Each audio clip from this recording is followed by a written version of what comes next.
রাজধানীর তাঁতীবাজার এলাকার সরকারি জায়গায় অবৈধ স্থাপনা উচ্ছেদ অভিযানে মোবাইল কোর্ট পরিচালনা করছে রাজুক। সেখান থেকে যুক্ত হচ্ছেন সহকর্মী সানি মৃধা।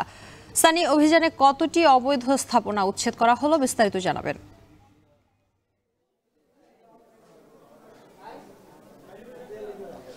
শম্পা, এখন পর্যন্ত পঞ্চম বিল ভবনে অভিযান পরিচালনা করছে রাজুক। সেক্ষেত্রে আমি এখন যে জায়গাটিতে আছি, যে তাঁতীবাজার প্রসন্ন পোদ্দার লেনে, সেখানে একটি ভবন 11 তলা, সেখানকার নকশা বহির্ভূত অভিযোগে কিন্তু এই ভবনটিতে এখন তারা অভিযান পরিচালনা করছে। একই সাথে যদি একটু আপনাকে বলি যে এখন যে অভিযানের ক্ষেত্রে কিন্তু এখন আমরা দেখতে পাচ্ছি যে এখানে কিছু নিচের যেখানে পার্কিং রাখার জায়গার কথা ছিল, সেখানে বাণিজ্যিক স্টল বরাদ্দ দেওয়ার কারণে সেই জায়গাগুলো কিন্তু ভেঙে ফেলা হচ্ছে। একই সাথে আরও বেশ কয়েকটি অভিযোগের ভিত্তিতে এই ভবন কর্তৃপক্ষকে কিন্তু 5 লাখ টাকা জরিমানা করেছে মোবাইল কোর্ট পরিচালনাকারী টিম। এর আগে যদি বলি যে বেলা 11টার দিক থেকে কিন্তু এই পরিচালনাটা শুরু হয়। তাঁতীবাজার মোড় থেকে শুরু করে বিভিন্ন গলিতে কিন্তু তারা অভিযানটি পরিচালনা করে। এই সময় কিন্তু তারা প্রথম যে ভবনটিতে তারা অভিযান পরিচালনা করে, সেখানেও কিন্তু অভিযোগ ছিল যে আবাসিক ভবনের ভিতরে কিন্তু তারা বাণিজ্যিক কার্যক্রম পরিচালনা করেছে।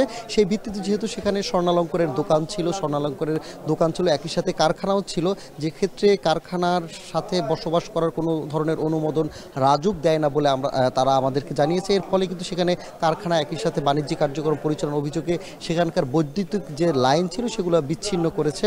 একই সাথে একই ধরনের অভিযোগ কিন্তু পাশের আরেকটি ভবনে কিন্তু বৈদ্যুতিক লাইন বিচ্ছিন্ন করে। এছাড়া কিন্তু পরবর্তীতে যে কয়েকটি ভবনে ছিল যে এরকম যেখানে কোনো ধরনের সেফটি ছাড়া কিন্তু ভবন নির্মাণ ছিল, এই ধরনের অভিযোগের ভিত্তিতে কিন্তু রাজুক ব্যবস্থা নিয়েছে এবং সেখানকার যে ধরনের নির্মাণ কাজ সেটা বন্ধ করে দেয়। তো সবশেষ এখন যে বিল্ডিংটিতে আছে, যে এখানে কিন্তু কোনো রকম এই যে রাজুক বলছে যে এখানে রাস্তার জায়গা দখল করে, একই সাথে এই ভবনের 11 তলা, অর্থাৎ এই যে রাস্তার পাশে যে এত বড় 11 তলা ভবনের অনুমোদন আসলে রাজুক দেয়নি, কোনো রকম 5 থেকে 6 তলা হয়তো অনুমোদন দিয়েছে বলে তারা ধারণা করছে। তবে বাকি যে ফ্লোরগুলো আছে সেগুলো নিয়ম বহির্ভূতভাবে তারা নির্মাণ করেছে। সেই অভিযোগের ভিত্তিতে কিন্তু এই ভবন কর্তৃপক্ষকে কিন্তু 5 লাখ টাকা জরিমানা করা হয়েছে। একই সাথে যেসব জায়গা রাস্তার মধ্যে যে ভবনের জায়গা ঢুকেছে, সেই জায়গাগুলো ভেঙে ফেলা হচ্ছে।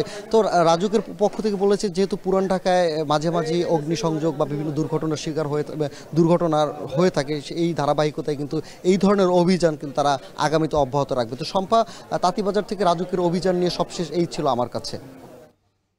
সানি, আপনি আমাদের সঙ্গে থাকুন, অভিযানের খবরাখবর সংগ্রহ করুন। রাজধানীর তাঁতীবাজার এলাকায় রাজুক অভিযান চালাচ্ছে অবৈধ স্থাপনা উচ্ছেদে, সেই খবর জানাচ্ছিলেন সহকর্মী সানি মৃধা।